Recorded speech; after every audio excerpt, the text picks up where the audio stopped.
Hey guys, it's Katie with S&B, and today we're going to install the particle separator on the 2020 Kawasaki KRX 1000. You're going to start by removing these 3 push rivets, and then removing this plastic cover. Next, you're going to remove these 6 push rivets from underneath the wheel well. Remove the rubber stock intake tube. Now you can remove the side cover. In order to remove the stock rubber tube, you just have to loosen this hose clamp. Now you can remove the stock tube. Next, you're going to remove these 2 screws. Now you're going to prep the side cover to install, and you're going to start by putting in the one-way valve.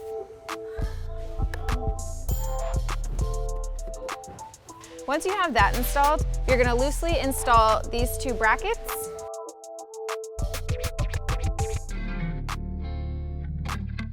Now you're going to line up the side cover and reinstall either the push rivets that you took out earlier, or you can install the ones that we provide.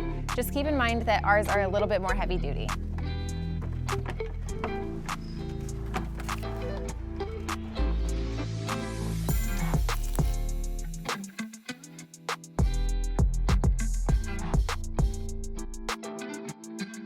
Now you can install either the screws that you removed earlier or the ones that we provide.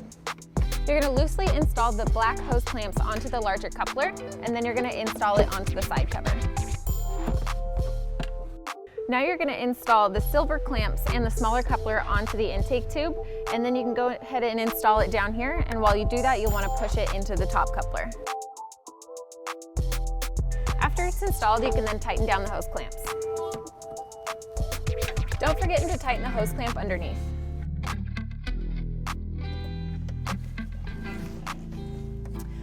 So now we're going to remove this console, and we're going to do that by removing these 2 Phillips head screws and then also these 6 push rivets. So there's 2, 2, and then also 2 in here.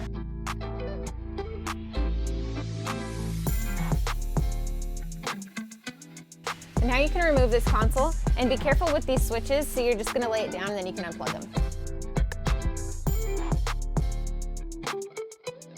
First, you're going to remove these covers, and then you're going to remove these nuts. When installing the wire harness, you're going to want to install the battery and the accessory onto the positive, and you'll want to do it underneath this so you can still use the cover, and then you'll install the ground onto the ground. So now you're going to install the ignition sensor, and you're going to do that by removing this top clip and clamping it around the wire. Before we finish routing the wire harness or mounting the particle separator, we just want to make sure that everything is wired correctly. So we're going to do that by installing the ignition sensor, the separator, and the wire harness all together. Now somebody is going to turn the key on, and we're going to hear a light blow from the fan, and then we're going to rev it up and hear the fan accelerate. You can stick your hand under the fan and you can just feel a light amount of air. Go in.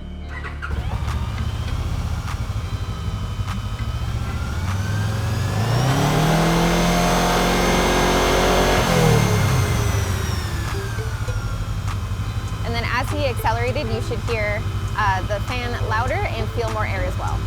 Now we're going to install the straps onto the roll cage, but you're going to want to put something down to prevent it from scratching.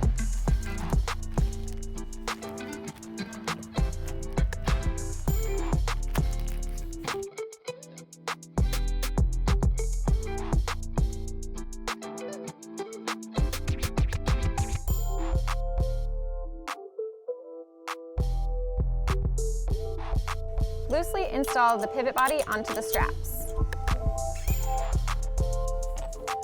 Next, you're going to install the provided hardware onto the adapter. Use thread locker, and then install it into the particle separator. When determining the position that you want to install the L bracket in, sometimes holding it up in the location will make it easier. So we already have this one installed, so we're just going to match it up on the other side. Now you're going to install the particle separator, and don't forget to use your thread locker.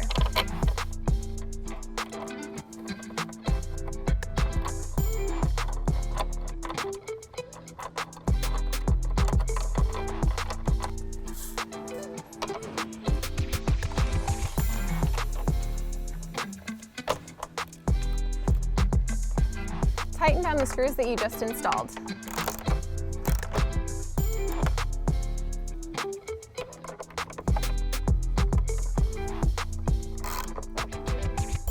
Now you can adjust the particle separator to where you want it and then tighten down the screws. So now you're going to need to measure your flex duct. So you're going to do that by installing the flex duct into the inlet on the side cover. And then you'll just bend it over and cut it to about right here. This one is pre-cut, so yours will be a little bit longer. To cut it, you'll just go in between the two wires and make your way all the way around. Install the end cuffs and the clamps onto each end of the flex duct.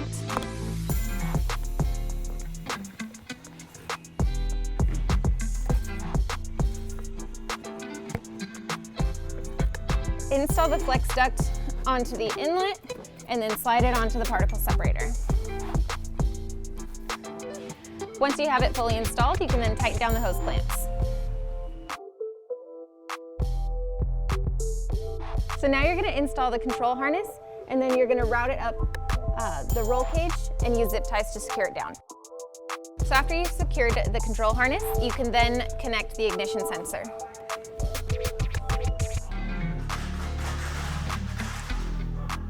So now it's time to route your wire harness.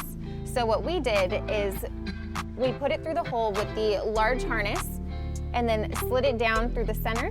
To gain access to the harness, you can just remove these push rivets, pull out the side panel, and that'll help you feed it through. Once you have the harness all the way through, you'll just pull it out of the side and you'll feed it back here. So after you feed the main harness through the back of the UTV, you're then going to go to the wheel well and you're going to feed it up so you have it up here, and then you can connect it to the control harness.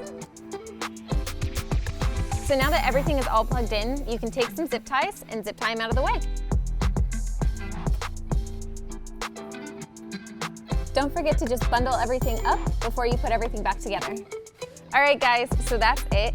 If you have any questions or you just want to know more, you can always give us a call or chat us in on our website, and I'll see you next time.